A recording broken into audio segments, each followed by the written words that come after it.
और एक बात आपको वो बताने जा रहा हूं जो दुनिया के क्रांतिकारियों के इतिहास में केवल और केवल चंद्रशेखर आजाद के नाम से जुड़ी है। इकलौता बेटा था चंद्रशेखर आजाद। माता पिता रहते थे भावरा, एक जगह है झाबुआ जिले में मध्य प्रदेश में, वहां रहते थे, गरीब थे।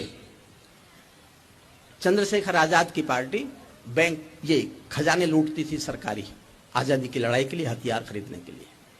एक दिन किसी ने आकर ये कहा कि चंद्रशेखर, जो पैसा तुम लूटते हो वो तुम्हारे संदूक में रहता है, इसकी चाबी तुम्हारे पास है। तुम जानते हो तो घर में तुम्हारे माँ बाप के पास खाने को, रोटी के लिए पैसा नहीं है। माँ बाप भूखे मरने के कगार पर हैं, कम से कम इतना पैसा तो घर भेज दे इस संदूक में से कि तेरे माँ बाप रोटी खा लें।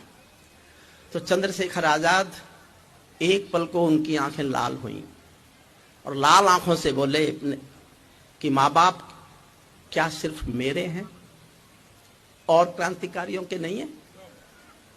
इस संदूक में से तो एक पैसा दूंगा नहीं, लेकिन तुम मेरे माँ बाप को खाना नहीं खिला सको तो आके बताना, मैं किसी दिन आऊंगा रात के अंधेरे में और अपने माँ बाप के सीने में अपनी पिस्तौल की 2 गोली उतार के चलाऊंगा। उसको आतंकवादी बताएगी राजनीति, उसको तब सुनना।